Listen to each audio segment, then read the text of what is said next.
But Kumuhula, a Hawaiian practitioner, and Olapa, the Pilina, the relationship between us and the forest people, as my friend Kekuhi likes to call it, is a very special Pilina because we are an extension.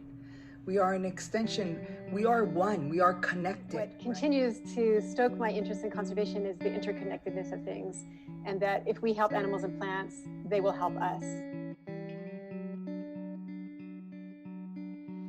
If they live, we live. If they thrive, we thrive. And so our health and well-being depends on the health and well-being of the forest, and especially of the birds. Understanding that the forests are really important aspects of our lives, that we can't exist without them. Hawaii is a botanist stream. However, unfortunately, it's also known as the extinction capital of the world. Not just plants, but birds and insects and other taxa as well.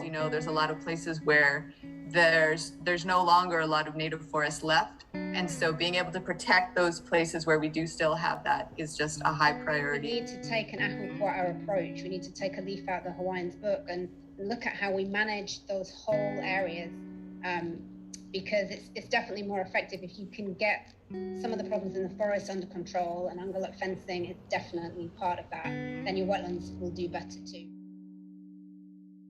I'll tell you, for lei anymore, I don't use ohia.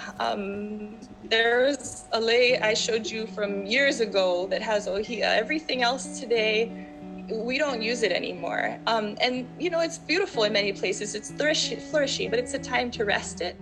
For me, I don't think it's really a question that ohia is worth saving. I'll just say a small anecdote, because I was there to sample the tree that recently came back as a luku detection in the Alakai. And when we came up to that tree, it really was just a magnificent organism covered in moss and acting as a nursery log for lapa lapa and hapu'u, and probably like over 100 native species just in one tree. And it really showed me how much of an ecosystem that a single ohia tree can act as, and it demonstrated very clearly that ohia is the backbone for a healthy forest.